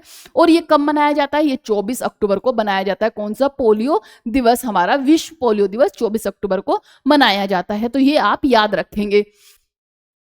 यहाँ आप देखेंगे कि विश्व पोलियो दिवस हर वर्ष 24 अक्टूबर को मनाया जाता है। इस दिन मुख्य उद्देश्य पोलियो नामक विषाणु जनित रोग जो कि विरुद्ध टीकाकरण और जागरूकता प्रचार को बढ़ावा देना है। साथ ही यह दिवस इसलिए भी महत्वपूर्ण है क्योंकि गठित करता है कि वैश्विक मंच जहां राज्य सहित विभिन्न स्वास्थ्य संगठन मिलकर पोलियो के पूर्ण उन्मूलन के प्रति काम करते हैं। इस दिन का चयन इस कारण हुआ कि यह जो जन्म लेने वाले बच्चे हैं उनमें का जिनका नेतृत्व पोलियो वैक्सीन के विकास में हो रहा है। मींस ऐसे बच्चे जिनमें पोलियो की दिक्कतें हैं या फिर पोलियो से वो ग्रसित हो जाते हैं, उन्हें क्या किया जाता है? पोलियो पिलाया जाता है, जिससे कि बचपन से ही बच्चे को पोलियो की जो एंटी डोज है वो देनी स्टार्ट कर दी जाती है और 5 वर्ष तक उन्हें दी जाती है, जिससे कि उन्हें पोलियो से कोई भी बीमारी ना हो और पोलियो से वे ग्रसित ना हो। ये इसका उद्देश्य है। कोची स्थित कोचिन शिपयार्ड लिमिटेड द्वारा निर्मित shallow water anti submarine craft जो कि माहे को भारतीय नौसेना में कब सौंपा गया है? तो इसे सौंपा गया है 23 अक्टूबर को। कब? 23 अक्टूबर को। आपको याद रखनी है कि कोची स्थित जो हमारी कोचिन शिपयार्ड लिमिटेड है, ये किसके द्वारा बनाई गई? तो निर्मित shallow water anti submarine craft है और जिसका नाम माहे है। क्या है? माहे है। और ये भारतीय नौसेना में क्या हुई है? सम्मिलित हुई है। यह एक shallow water anti submarine worship है जो कि जिसे विशेष रूप से तट क्षेत्र में पनडुब्बी के खतरे से मुकाबला करने, खुफिया एवं तलाशी मिशनों को निष्पादित करने के लिए डिजाइन किया गया है। इस विशेष रूप से भारत की तट रक्षा या फिर समुद्री जो रणनीति को सुदृढ़ करने के लिए किया गया है। इसका निर्माण किसने किया, तो ये आप देखेंगे CSL कोची द्वारा यह क्राफ्ट तैयार किया गया है। इस क्राफ्ट को माहे नाम दिया गया है। 23 अक्टूबर 2025 को भारतीय नौसेना को सौंपा गया है। यह श्रृंखला की पहली शिप है। कौन सी पहली शिप है जिसमें कुल 8 इसी प्रकार के ASWSWC क्राफ्ट शामिल होने वाली हैं। आप ये देखेंगे कि जब भी हमारा कोई क्वेश्चन होता है तो हम उसकी एक्सप्लेनेशन जरूर लेकर आते हैं। उससे क्या होता है, जब अगर हम ऑब्जेक्टिव क्वेश्चंस पढ़ते हैं और उसका सिर्फ हमने आंसर पढ़ा और हम निकल गए तो वो हमें अच्छे से याद नहीं रहता। हम उसे जितनी जल्दी पढ़ते हैं उतनी ही जल्दी भूल भी जाते हैं। लेकिन अगर हम उसकी डिटेल में एक बार पढ़ लें तो हमें उसके मैक्सिमम पॉइंट याद रह जाते हैं और इससे क्या होता है, आप कनेक्ट कर कर उस क्वेश्चन को याद कर पाते हैं। तो इसीलिए हम एक एक्सप्लेनेशन लेकर आते हैं जिससे कि आप थ्योरी रूप में थोड़ा सा जो पोर्शन हो उसे पढ़ें और अच्छे से समझे किस लिए उपयोगी है। क्योंकि क्या होता है, हम पढ़कर निकल जाते हैं कि हाँ एक माही हमारे शिप है जिसे कि एयरक्राफ्ट है या फिर पनडुब्बी है, उसे शामिल किया गया है, बस हमारा यही रहता है। लेकिन अगर हम ये भी जाने कि वो किस लिए रखी गई है, उसका इंपोर्टेंस क्या है, तो ये भी हमारे लिए काफी इंपॉर्टेंट हो जाता है। तो ये हुई हमारी जो एंटी सबमरीन वॉरशिप है शैलो वाटर। नेक्स्ट इसकी विशेषता भी आप यहाँ देख सकते हैं। ये शिप शैलो वाटर यानी तट के निकट कम गहराई पर, शैलो वाटर क्या है, यहाँ पे आप देखेंगे कि जो तट के निकट कम गहराई वाले पानी में संचालन के लिए उपयुक्त है, जहां पनडुब्बियां और अन्य उप पानी खतरों का सामना करना आवश्यक है। इसमें आधुनिक जो है सोनार लगे हुए हैं, नीचे पानी की गतिविधियों की निगरानी करता है, खतरा पहचानने की इसमें वो लगे हुए सोनार लगे हुए हैं, मिन जो लेइंग है, अन्य सहायक अक्षमताएं शामिल की हो सकती हैं जिससे कि ये क्या कर सकती है, वहां पे रक्षा कर सकती है। ये क्या है, भारत में मेक इन इंडिया को जो है बढ़ावा देने के लिए इसे शामिल किया गया है। स्वनिर्भर रक्षा क्षमताओं की दिशा में एक महत्वपूर्ण हमारा कदम है। मेक इन इंडिया की तरफ एक महत्वपूर्ण ये कदम है। इसके बाद नेक्स्ट न्यूज है हमारी, हाल ही में भारत में मंगल ग्रह पर पाए जाने वाले हाइड्रस सल्फेट जैसे खनिजों के समान संरचना वाले क्षेत्र की खोज कहाँ हुई थी, तो मैंने आपको बताया था कहां पर हुई थी, गुजरात के मटनुमाद में हुई थी। तो कहां पर, गुजरात के मटनुमाद में। यहां आप देख सकते हैं Wadia institute of Himalayan geology, जो कि देहरादून के 2 वैज्ञानिकों ने किसने, नीलम शिवा सिधैया और किशोर कुमार ने गुजरात के मटनुमाद गांव में मीनामिएट नामक कैल्शियम युक्त खनिज की उपस्थिति की पुष्टि की थी, जो कि हाइड्रस सल्फेट के समूह की से संबंधित है। और यह कहां पे पाया जाता है, मंगल ग्रह की सतह पर भी पाया जाता है। तो इसकी खोज किसने की थी, नीलम शिवा ने और किशोर कुमार ने। कहां पर, गुजरात में। नई दिल्ली में बिम्स्टेक, नई दिल्ली में पहला बिम्स्टेक पारंपरिक संगीत उत्सव कहां पर मनाया गया, कहां पर आयोजित किया गया, तो ये किया गया था नई दिल्ली में भारत मंडपम में। कहां पर, नई दिल्ली के भारत मंडपम में किया गया था। और कब किया गया था, 4 अगस्त 2025 को इसे किया गया था। कहां पर, नई दिल्ली के भारत मंडपम में किया गया था। देखते हैं नेक्स्ट, हाल ही में समाचारों में उल्लेखित रोश हशना किस धर्म का प्रमुख पर्व है, तो यह है यहूदी धर्म का। मैंने आपको पहले भी बताया था ये किसका है, यहूदी धर्म का है। रोश हशना यहूदी समुदाय का नववर्ष पर्व है जो हिब्रू कैलेंडर की तीसरे महीने के पहले दिन मनाया जाता है। यह आत्मचिंतन और प्रार्थना का समय होता है। इसके 10 दिन बाद क्या देखने को मिलता है आपको, योम किपुर पर्व आता है। नेक्स्ट न्यूज देखते हैं, हाल ही में चर्चा में रहा वर्ल्ड फूड इंडिया 2025 आयोजन नई दिल्ली में होने जा रहा है। इसका भागीदार देश कौन सा है, तो आप देखेंगे ये है न्यूजीलैंड। कौन है, न्यूजीलैंड इसका भागीदार देश है, पार्टनर देश है। वर्ल्ड फूड 2025 का आयोजन नई दिल्ली में 25 से 28 सितंबर 2025 में किया गया था। कब, 25 से 28 सितंबर के बीच किया गया था। इसके भागीदार देश थे न्यूजीलैंड और सऊदी अरब, यूएई। जबकि फोकस देश कौन कौन से थे, जैसे कि जापान हुए, रूस हुए, यूएई और वियतनाम को चुना गया था। और न्यूजीलैंड और सऊदी अरब क्या थे, इसके पार्टनर देश थे, पार्टनर कंट्रीज थी। नेक्स्ट देखेंगे, हाल ही में जारी एक रिपोर्ट के अनुसार वर्ष 2025 में दुनिया के शीर्ष 10 देशों से 10 सबसे अधिक आबादी वाले शहरों की सूची में भारत की राजधानी दिल्ली ने कौन सा स्थान है? तो वो है दूसरा स्थान। पहले स्थान पर कौन है? तो वो है चीन है, चीन का बीजिंग है। और दूसरे स्थान पर हमने देखा दिल्ली है। कौन है? दिल्ली हमारा दूसरे स्थान पर आ गया है, देखेंगे। और तीसरे पर आपको टोक्यो, जापान का टोक्यो। फर्स्ट नंबर पर जापान का टोक्यो है, फर्स्ट नंबर पर जापान का टोक्यो, और सेकंड नंबर पर दिल्ली, और थर्ड नंबर पर चीन है। यहाँ पर कौन है? जापान, जापान का टोक्यो, जापान का टोक्यो है। और यहाँ पे तीसरे नंबर पर आप देखेंगे चीन है। कौन है? चीन, चाइना यहाँ का चीन है। यहाँ पे देखेंगे, आइए यहाँ पर देखते हैं। World population review of CEO world magazine के अनुसार वर्ष 2025 में पहले स्थान पर कौन है? टोक्यो, दूसरे स्थान पर है दिल्ली, तीसरे स्थान पर है शंघाई जो कि चीन में स्थित है। दिल्ली की अनुमानित जनसंख्या कितनी है? तो वो देखेंगे आप 3.46 करोड़ है। कितनी? 3.46 करोड़ आपको देखने को मिलेगी। ये हमारी न्यूज हुई। नेक्स्ट न्यूज है हमारी, हाल ही में चर्चा में रही भारत और सिंगापुर के बीच पारस्परिक जो कि म्यूचुअल कानूनी सहायता संधि है, म्यूचुअल लीगल असिस्टेंस ट्रीटी है, वो उसका प्रमुख उद्देश्य क्या रहा? तो उसका प्रमुख उद्देश्य था आपराधिक मामलों में जांच और साक्ष्य में सहयोग प्रदान करना। सहयोग प्रदान करना इसका मुख्य उद्देश्य था। यहाँ पे आप देखेंगे कि आपराधिक मामलों में जांच और साक्ष्य में सहयोग प्रदान करना भारत और सिंगापुर के बीच जो MLAT mutual legal assistance treaty का उद्देश्य दोनों देशों के बीच आपराधिक मामलों में सूचना, दस्तावेज, गवाह और साक्ष्य के आदान प्रदान को सरल बनाना है। यह संधि 2011 से प्रारंभ हुई थी। इसके नेक्स्ट चलते हैं। नेक्स्ट क्वेश्चन है हमारा, भारत को वर्ष 2025 में ISSA award for outstanding achievement in social security से सम्मानित किया गया। यह पुरस्कार किस कारण प्रदान किया गया?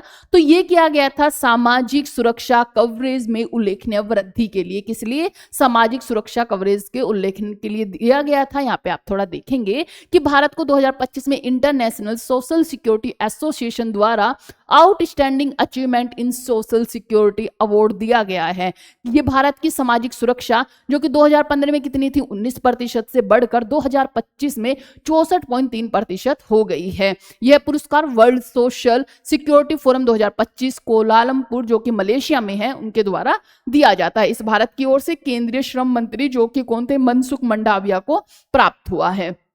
ये रहा हाल ही में वाराणसी उत्तर प्रदेश में आयोजित MSME सेवा पर्व 2025 का विषय क्या रहा? तो उसकी जो थीम थी वो थी विरासत से विकास। क्या थी? विरासत से विकास उसकी थीम थी। तो ये देखेंगे, इसके बारे में आप यहाँ देख सकते हैं कि MSME सेवा पर्व 2025 का आयोजन 28 से 30 सितंबर के बीच हुआ था। Rudraksh international cooperation and convention centre जो कि वाराणसी में, वहां पर इसका उद्घाटन किया गया। इसका उद्देश्य क्या था? तो इसका उद्देश्य था स्थानीय शिल्पकारों, उद्यमियों और ग्रामीण उद्योगों को बढ़ावा देना। और 1500 प्लस लाभार्थियों ने इसमें भाग लिया था, जिसमें कि KVIC व NSIC के बीच भी मार्केटिंग सहयोग के लिए एक MOU पर साइन किए गए। नेक्स्ट न्यूज है हमारी, हाल ही में केंद्रीय मंत्री अश्विनी वैष्णव ने निफ्लिटेड डिजिटल यूनिवर्सिटी प्लेटफॉर्म का उद्घाटन किया। इस पहल का मुख्य उद्देश्य क्या था? तो उसका मुख्य उद्देश्य था भारत में डिजिटल शिक्षा और भविष्य तैयार कौशल की पहुंच को बढ़ावा देना। इसके बारे में आप यहाँ देख लेंगे कि इसका क्या कार्य है। तो आप देखेंगे कि जो निफ्लिटेड डिजिटल यूनिवर्सिटी प्लेटफॉर्म का उद्देश्य युवाओं को, जो हमारे AI, cyber security, data science वाले युवा है, सेमीकंडक्टर जैसी उभरती तकनीकों में प्रशिक्षण देना है, उनमें इन्हें सुदृढ़ और समग्र बनाना है। हाल ही में केंद्रीय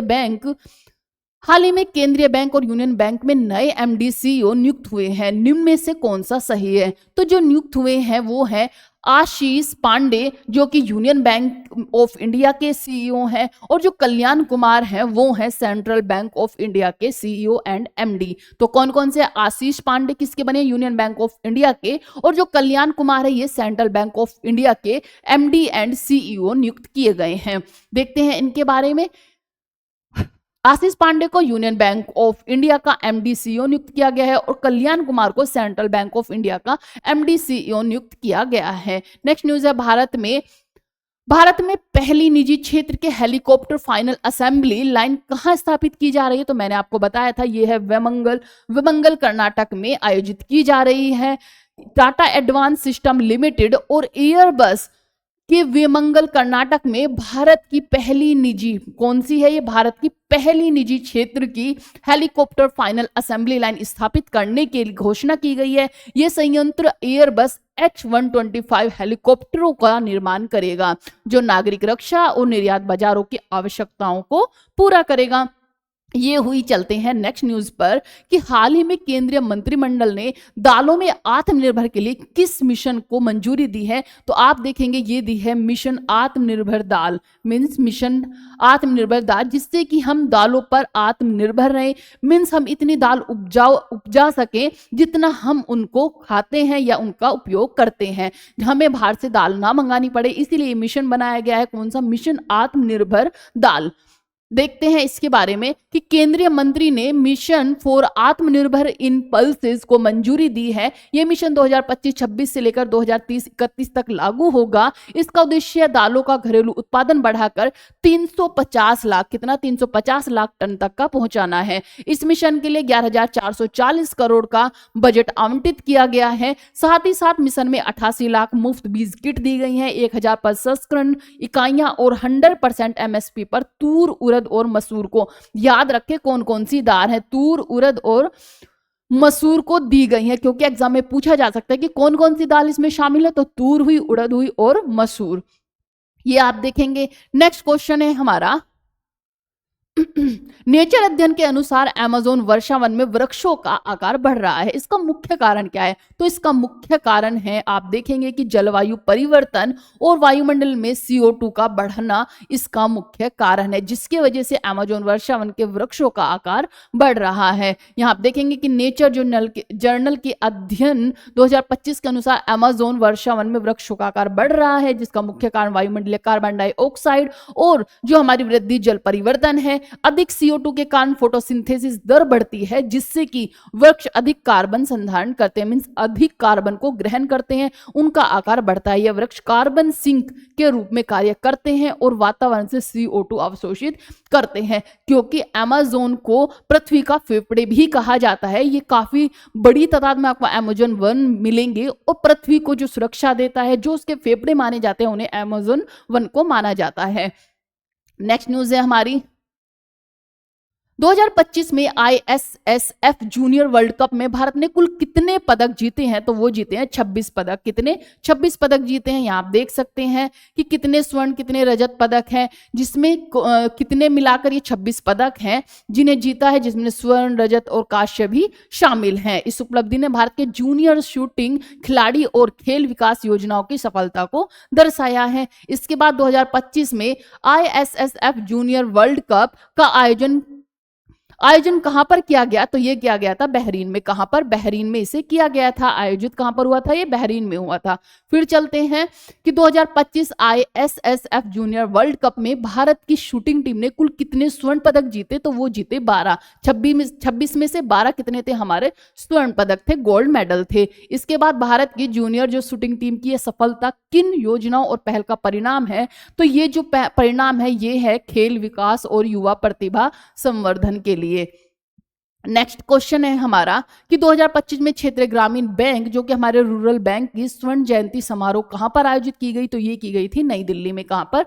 नई दिल्ली में आयोजित की गई थी। ये 50वीं वर्षगांठ थी। जो हमारे क्षेत्रीय ग्रामीण बैंक है, इनकी 50वीं वर्षगांठ थी ये, और स्वर्ण जयंती के रूप में मनाई गई। कहां पर? नई दिल्ली में मनाई गई थी।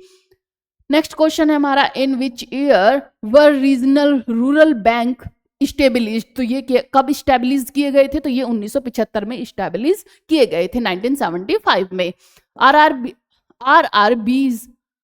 आरआरबी जो कि हमारे रीजनल रूरल बैंक्स का मुख्य उद्देश्य क्या है? जो हमारे रूरल बैंक्स हैं उनका उद्देश्य क्या है? तो उनका मुख्य उद्देश्य जो है वो है हमारा कि ग्रामीण क्षेत्रों में वित्तीय समावेशन और किसानों को ऋण प्रदान करना इनका मुख्य उद्देश्य है। नेक्स्ट न्यूज है हमारी 2025 में आयोजित आरआरबी की स्वर्ण जयंती, जो आरआरबी है उनकी स्वर्ण जयंती समारोह का मुख्य स्थान कहाँ था? तो मैंने आपको बताया ये कहाँ था, नई दिल्ली में था। नेक्स्ट न्यूज है हमारी हाल ही में संयुक्त राष्ट्र महासभा का कौन सा सत्र प्रारंभ हुआ? तो आप जानते हैं कि ये 80वां सत्र प्रारंभ हुआ। कौन सा? 80वां सत्र था जो प्रारंभ किया गया। ये हुई हमारी आज की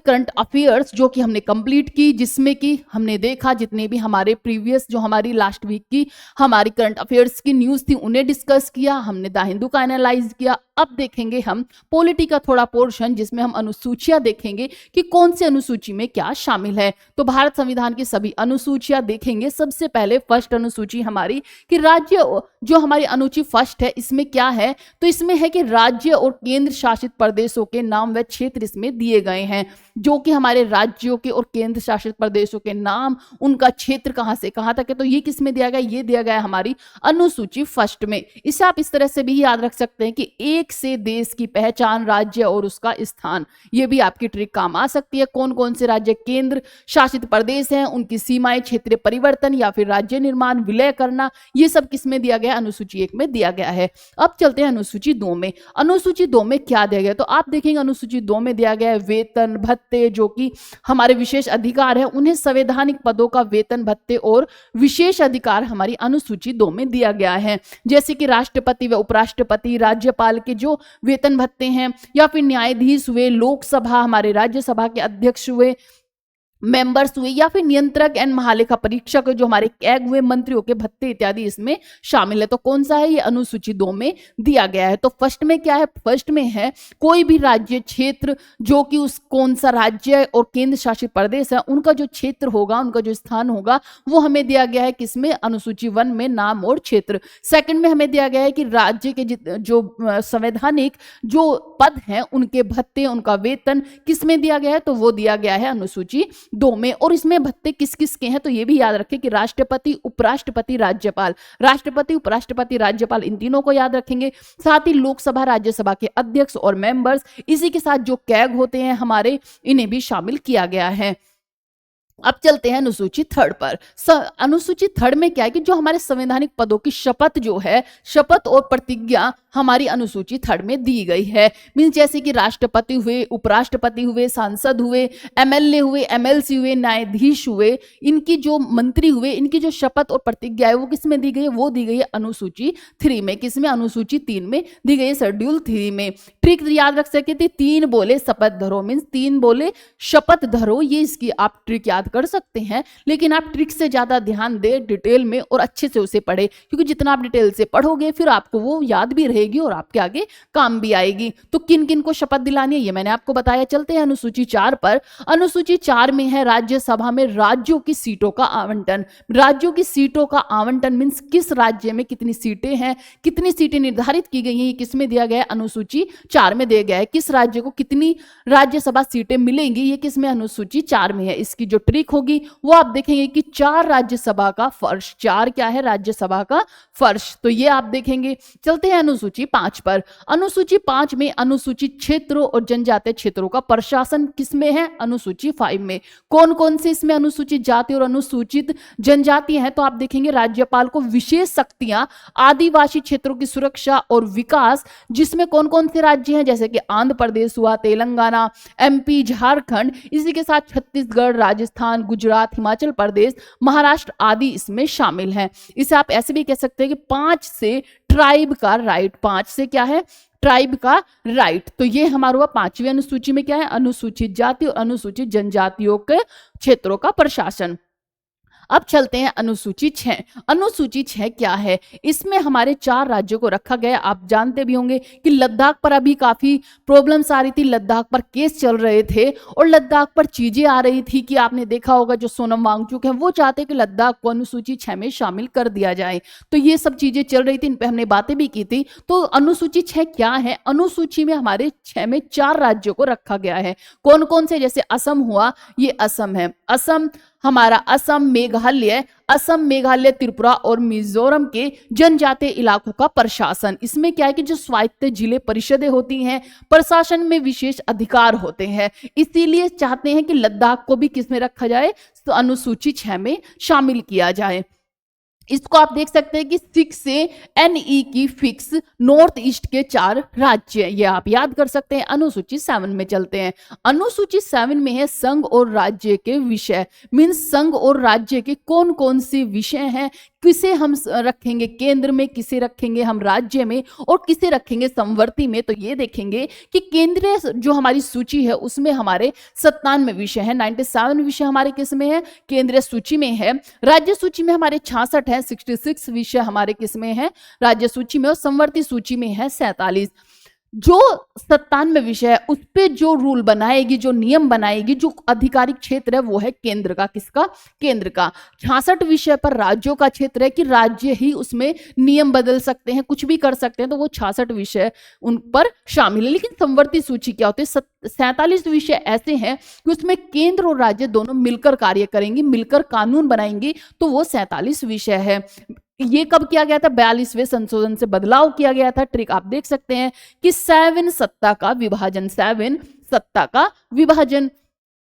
8वीं अनुसूची पे चलते हैं। मान्यता प्राप्त भारतीय भाषाएं, जितनी भी हमारी सूचियां हैं 8वीं अनुसूची में हमारी भाषाओं को रखा गया है। हमारी 22 भाषाएं हैं, इन्हें रखा गया है, जैसे कि 21वीं अनुसूची, 31वीं अनुसूची हुई, 92 अनुसूची जो हुई हमारी, तो इसी में क्या किया गया, इसमें संशोधन किया गया था, मीन्स सॉरी 71वां संशोधन हुआ था, 21वां संशोधन हुआ था हमारा, 92वां संशोधन हुआ था, 4 भाषाएं जोड़ी गई थी 92 में, जैसे कि कोंकणी हुई, मणिपुरी, नेपाली, संथाली हुई। तो ये हुई हमारी अनुसूची 8। 8 क्या बोलती है, 8 बोलो भाषा के गेट, मीन्स हमारी 22 भाषाएं हैं अनुसूचियों में। हम इस पर डिटेल में भी एक दिन देखेंगे कि कौन से हमारे संशोधन में कौन सी हमारी भाषा को शामिल किया गया था, ये हुआ। चलते हैं नेक्स्ट पर, अनुसूची 9, विवाद रहित कानून न्यायिक समीक्षा से सुरक्षा, मीन्स अनुसूची 9 में क्या दिया गया है कि विवाद रहित जो कानून है न्यायिक समीक्षा से सुरक्षा, ये हमारा 9 में दिया गया। भूमि सुधार कानून कौन सा है, भूमि सुधार कानून, फर्स्ट कॉन्स्टिट्यूशन अमेंडमेंट एक्ट से इसे जोड़ा गया था। हमारी पहले कितनी अनुसूचियां थी, हमारी पहले 8 अनुसूचियां थी, 4 अनुसूचियां बाद में जोड़ी गई। तो जो 9वीं अनुसूची जोड़ी गई थी वो था हमारा फर्स्ट कॉन्स्टिट्यूशन अमेंडमेंट एक्ट से जोड़ी गई, जो कि IR कोल्हो विस स्टेट ऑफ तमिलनाडु 2007 में केस आया था, जिसके वजह से इसमें संशोधन किया गया था। अब जुडिशियरी जो है रिव्यू संभव होगा, जुडिशरी का भी रिव्यू संभव होगा, मीन्स न्यायिक समीक्षा से भी सुरक्षा होगी। तो इसी तरह से नो क्या है, नो कोर्ट माइन, पहले ऐसा था नो कोर्ट माइन, ये हमारा इसकी ट्रिक होगी।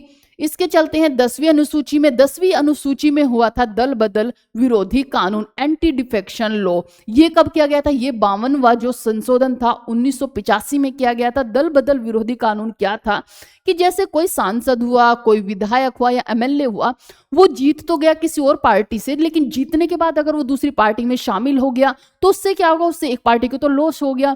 तो ये एक संशोधन किया गया कि अगर कोई विधेयक किसी पार्टी से जीता है और दूसरी पार्टी में जाता है, दल बदल करता है, तो उसका जो जीत है उसे कैंसिल कर दिया जाएगा, मीन्स उसकी जीत को नहीं माना जाएगा दूसरी पार्टी में। तो इसीलिए ये सब चीजें की गई कि दल बदल विरोधी कानून लाया गया था।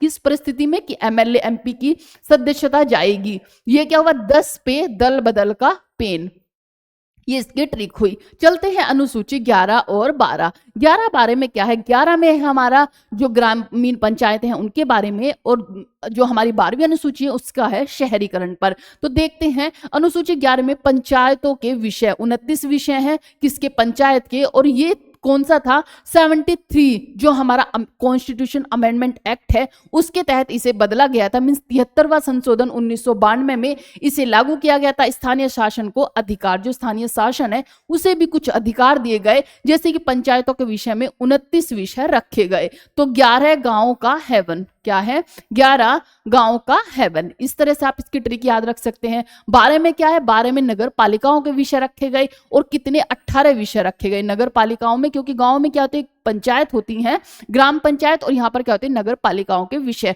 तो कितने, 18 विषय। और ये कौन सा था, ये 74वां संशोधन था 1992 में ही 74वां संशोधन हुआ था, और ये 1992 में। नगरीय प्रशासन को भी अधिकार दिए गए। 12 शहर की रेल, 12 शहर की रेल, ये हुई हमारी 12 अनुसूचियां।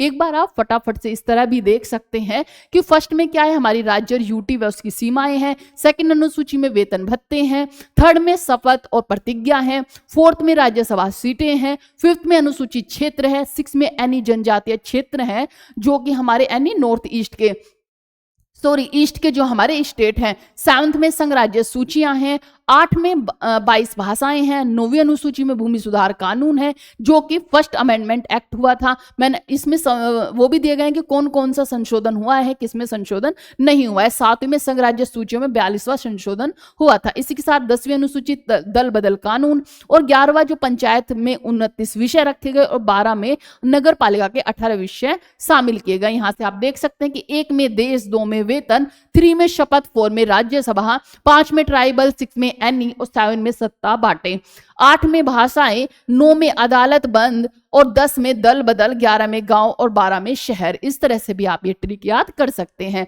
ये हुई हमारी जो करंट अफेयर्स का सेशन था। आई होप आपको ये समझ आया होगा, अच्छा भी लगा होगा। मैंने पूरी कोशिश की है कि हमारे हर एक एग्जाम में, जितने भी हमारे गवर्नमेंट एग्जाम है जिसमें हमारी करंट अफेयर्स से क्वेश्चन आते हैं, उनके लिए आपको ये बेहतर साबित हो और मैक्सिमम क्वेश्चन आपको इसी करंट अफेयर से मिले। तो अगर आपको ये क्लास अच्छी लगी हो तो आप लाइक, शेयर, सब्सक्राइब जरूर करें, जिससे कि हमारी डेली की जो क्लासेस है वो आपको मिलती रहे। जय हिंद, जय भारत और अपना ध्यान रखें।